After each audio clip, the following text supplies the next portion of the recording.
വീണയ്ക്ക് വിലങ്ങ് വീഴാൻ മണിക്കൂറുകൾ മാത്രം. അടിമ സഖാക്കൾ തെരുവിലിറങ്ങിയാലും വീണ അകത്താകും. വീണ അകത്താകും എന്നതിന് ഉറപ്പ് തന്നെയാണ് കാര്യം. പക്ഷേ വീണയ്ക്ക് മുമ്പിലെ സാധ്യതകൾ എന്തൊക്കെയാണ്?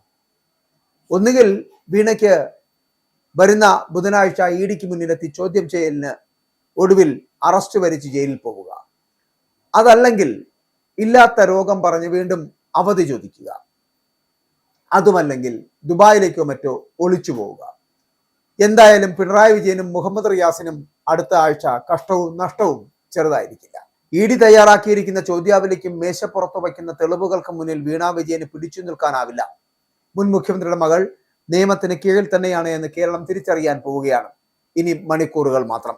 2 ആഴ്ച സാവകാശം തേടിയാണ് വീണ ഇമെയിൽ അയച്ചത്. അന്വേഷണ ഉദ്യോഗസ്ഥൻ ആവശ്യപ്പെട്ട മുഴുവൻ രേഖകളും അഭിഭാഷകൻ വഴി സമർപ്പിക്കാമെന്നും കത്തിൽ വ്യക്തമാക്കി. എന്നാൽ ഇത്രയും സാവകാശം നൽകാതെ ബുധനാഴ്ച ഹാജരാകണമെന്ന് ആവശ്യപ്പെട്ട് വീണ്ടും ഇഡി സമൻസ് അയക്കുന്നു. അനാരോഗ്യം ചൂണ്ടിക്കാട്ടി വൈദ്യപരിശോധനാ രേഖകൾ സഹിതം അവധി അപേക്ഷകൾ സമർപ്പിച്ചാൽ പരിഗണിക്കുന്നതാണ് രീതി.